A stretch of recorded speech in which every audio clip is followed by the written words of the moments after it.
Hello, people of the internet. Good morning, good afternoon, good evening. Happy Sunday to you all. Happy weekend to you all. And for those of you who are celebrating and observing, happy Easter to you all. Hope you are all having a great weekend so far. We've got an exciting release today. I always love a good special collaboration single. And we have got one coming courtesy of Mr. Xiumin of EXO and Miss Eunha out of the VIVIZ camp with the song titled Who? Of course, question mark is very important here. I did not know this was coming up. I saw it on the release calendar on the K-pop Reddit the other day, and thinking oh, this is exciting. This is an interesting combo of voices. But there wasn't really any promotion about it, so I don't really know what the song is for or what it's about. But it's got two very glorious vocals on it, and I'm so tremendously excited for it. So, take it over to the big screen one time. Thank you very much.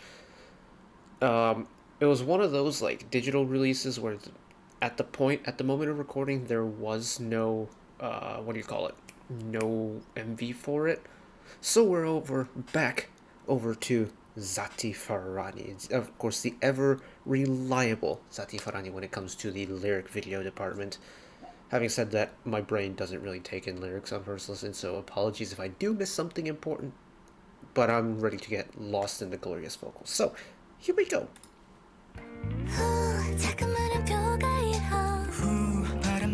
Ooh.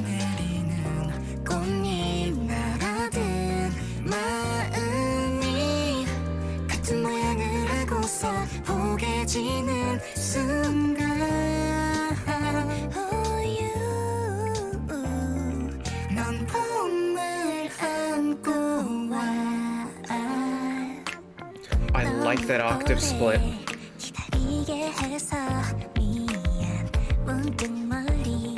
Interesting kind of oscillating phaser effect on the synth. Reminds me of a Hammond organ a little bit.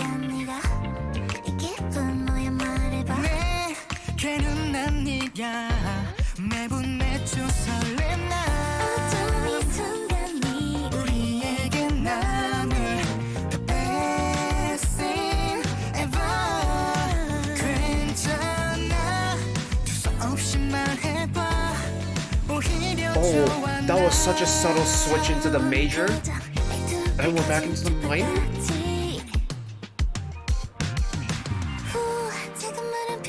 Whoa. It kind of...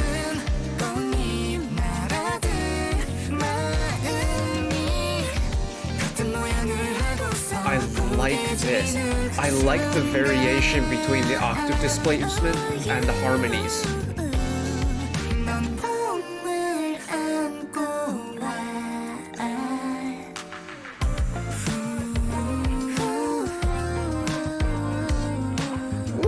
Float on it. I love that call and response. It was so smooth.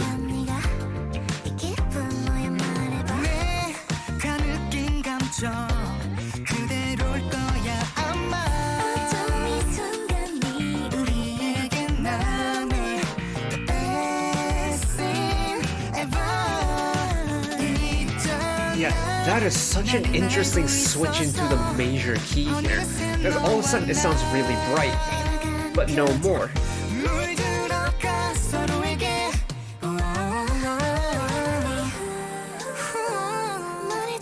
Switch the roles with the call and response.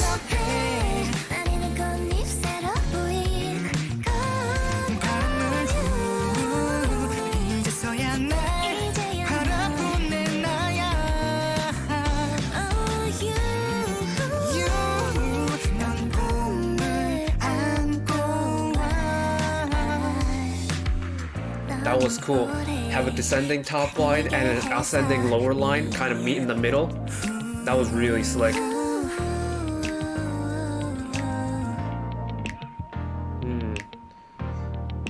The way Eunha sings that who line, the way it kind of feels like it's pulsing downwards in the musical scale, that's really satisfying to listen to.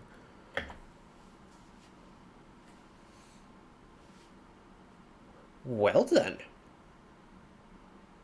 Color me impressed. I was not expecting like a slow jazz fusion song from these two, but I like it. I like it a lot. I like it a lot. Oh, I love jazz fusion. It's a really niche genre, but there's some really cool stuff to come out of the jazz fusion scene. It's really chill though. It's warm. It's not like ballady slow, and it's not like cabaret nightclub slow.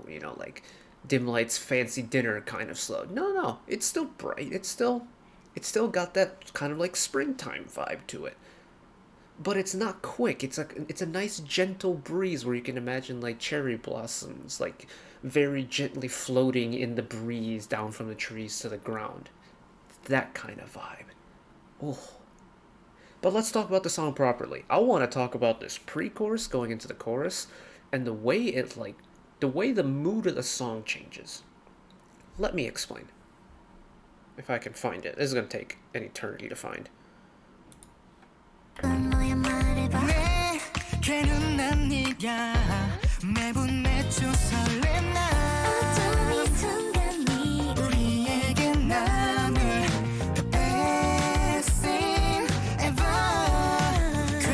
Yeah, all of a sudden that best scene ever line all of a sudden switches from a minor key into a major key within the song, and all of a sudden, like, this song up until that point has been a nice kind of chill vibe, but all of a sudden the words best scene ever gets sung and the song just goes really bright all of a sudden.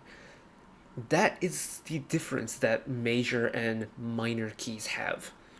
There's a really good comedy sketch about it by English comedian Bill Bailey called Major and Minor, where he kind of like messes around with playing like major and minor keys in like popular songs about in major and minor key and like kind of showing the difference. Like, for example, Fiordalize, the classical piece,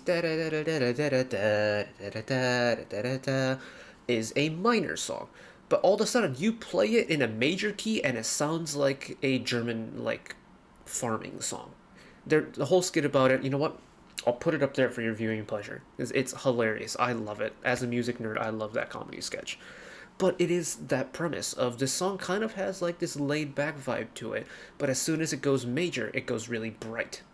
The pace of the song doesn't change, but the feeling of it just by changing what notes are being used does the entire thing for you.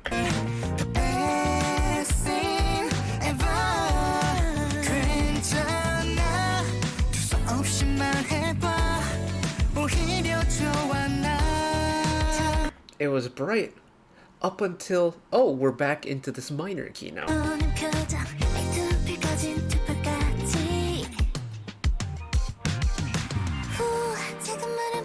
And then we're back into the verses.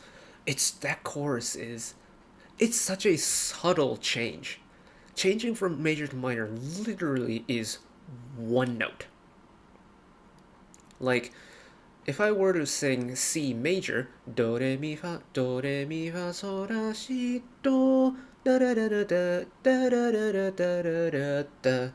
But if I were to do C minor, da da da da da da da da da da da da, it's like it's one note. That's all it is, and it's so tasty. I love stuff like this. This is why I love music theory. Because it's just these smallest of changes makes the biggest of changes in the final product. But also, throughout this song, there's like 3 or 4 different elements throughout this song. It's a 2-person duet, so you have the option of going, one vocalist after the other, just kind of like how the verses go. But then throughout the middle of it, you have like this call and response element. I'm going to play through the second verse, and I'm going to hope we come across it, because I think it's really interesting how they've done it.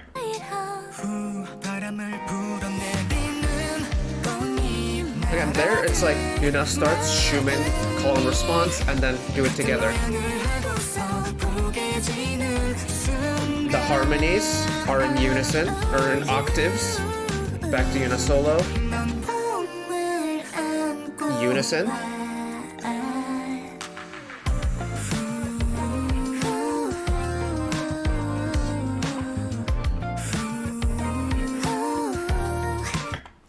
And And it's just a simple line as just who. But having Xiumin and Eunha go call and response and stylistically contrast each other, it's the small details that really make this song for me. And we had this in the second verse, but once we get to the final chorus, or like the final time around, the roles get reversed.